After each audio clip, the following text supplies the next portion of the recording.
Welcome to Cody in the Cinema, and I just had to cover one of my favorite horror films, certainly one of the most beautiful horror films, because Nosferatu, the Eggers version, the 2024 version, I really hope causes people to look into this 1979 Werner Herzog film, my favorite of his, considerable favorite, starring Klaus Kinski and a great performance from Isabelle Adjani in Nosferatu, the Vampyre. It's funny because the Roger Ebert review, I just wanted to read you a line, okay? He said, quote, "This movie isn't even scary. It's so slow it's meditative at times, but it is the most evocative series of images centered around the idea of the vampire I have ever seen since Barnell's Nosferatu, which was made in 1922. And I just actually got my Masters of Cinema copy in the mail, so I'm having a great time, and I'm hoping to see the new one, on Christmas Day or maybe a little bit after that. But this film, I rewatched it again. I tried to keep watching it as late as I could every night, and I got to tell you, I agree. It is slow, it is meditative, but it is such a gorgeous piece of art. Like the entire opening, okay? There are all these like little dead things-ish, and the look of it reminded me, for those of you that are into poetry, I used to study quite a bit of Seamus Heaney and those bog poems about these mummified bodies and how they looked, the Grabola Man, if you've heard of that, and a few others, and it feels like that. A more modern example, if you are an Ocarina of Time fan, the Nintendo 64 game, when you go to the Temple of Time and you got that Gregorian chant going on and you pull the sword and you pull a sword up, the Master Sword, and then there's all these like re-dead or undead or whatever they're called, zombies that you have to like slice your way through in the courtyard. It has that energy because on one hand, it feels reverent and holy and meticulously pristine, and on the other hand, it's just disgusting and old, much like the vampire himself. There's so many contrastive images like this. Now, I mentioned Isabelle Adjani. If you've seen her in one of her most famous roles in Possession, the Possession film with Sam Neill, where she just like goes all out with like that insanity that she has and that wonderful performance. This is a very different kind of acting from her. It's sullen, there's not a whole lot of dialogue from her. She mimics in some ways that silent film style, but her eyes are piercing. She almost looks like a vampire, but she's always just engulfed in this white light. The use of white in this film to surround that which is holy and good does contrast a lot with what happens. So Jonathan Harker is given the assignment to go out of town and to find the Count, because it's a land deal. He's a real estate agent. In his travel to get there to that castle, those of you that are really into stuff like Tarkovsky, right, which I constantly praise that director on this channel, that Stalker sequence where we go to the zone, or maybe the Solaris sequence where there's that long drive, or there are a few others like this where you feel like the journey itself is supernatural, and the filmmaker conveys that through sound and imagery in such a way that it's entirely effective. And in this film, that sequence is one of the most beautiful parts of the whole movie, because it's so strange. It opens with all these like images of the dead and this like Gregorian chant something music, and then it goes into this, and then there's this white princess looking woman in Isabelle Adjani, and there's these like pristine beaches, and it just overtakes you with this mix of beauty and dread that I've never seen in another film.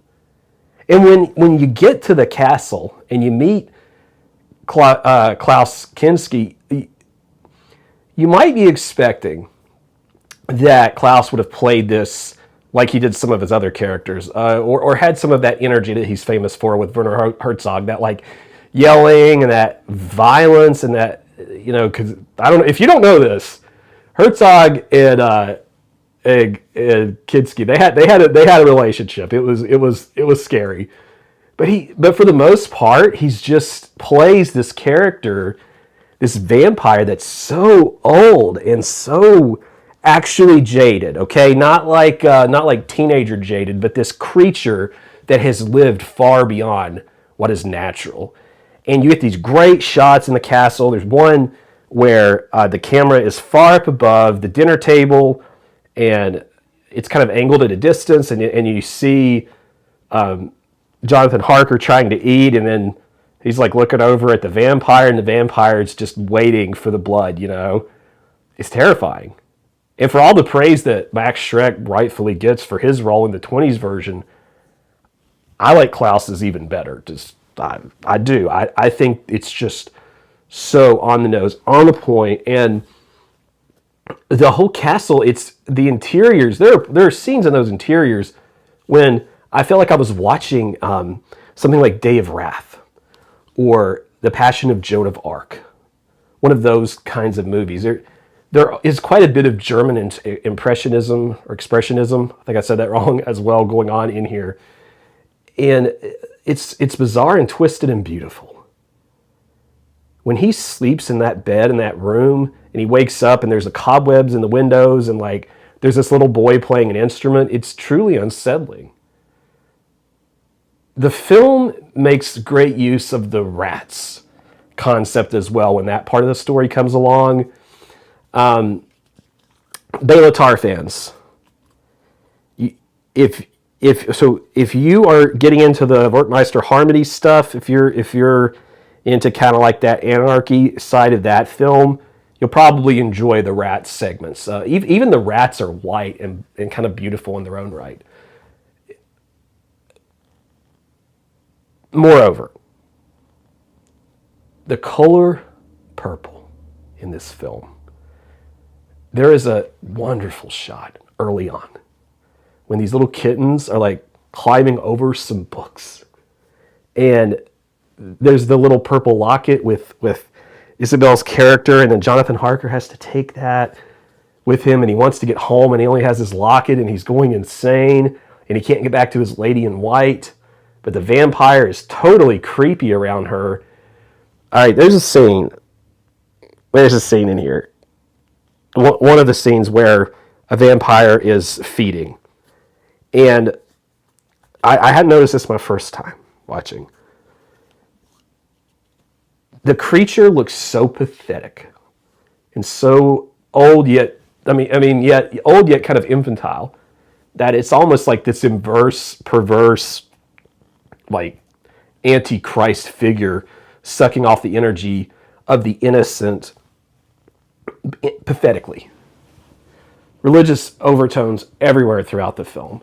It's scene after scene of sheer beauty that I lack the words to express my appreciation for. And the soundtrack, like, this is that I love this movie. I just love it. I love everything about this film, top to bottom, every frame, and the ending. The ending got me again because I hadn't seen this movie in years, and I knew that I was going to make this video around the time that Edgar's Nosferatu came out, and it got me. I had forgotten because it's sadistic. Like in its own way, the ending is sadistic. There's a murder scene in here where there's like some blood, and like it's so documentary style. And you know, we know Herzog has done a few documentaries, Cave of Forgotten Dreams, for example, a film I really like.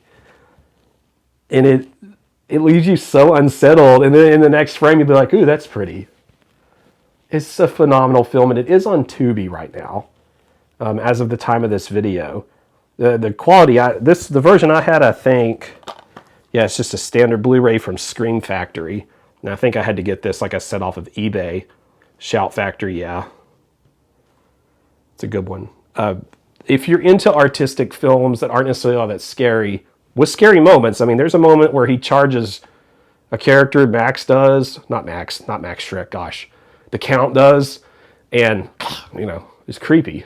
And his little teeth, you know, when he goes to bite, terrifying. This is such a great film, folks. Please see this. If you're going to watch, if you're going to go watch the Eggers film and you have the time, you do want to see the Dreyer Vampyre, who directed some of those other films I mentioned earlier. Which my Vampyre, it's got stains on it. Isn't that sad? Vampyre, however you want to say that. Watch that one if you can. Obviously, you do want to watch the 1922 classic, and please see this. Like it's going to take you a little while to get through. Like I said, it is sort of slow moving, but it's just a dream/nightmare that continues on with these beautiful images. So, obviously, I like this film quite a bit. Have you seen it? What do you think? If you like the content here, if you could click the like button for me. Like buttons do grow YouTube channels.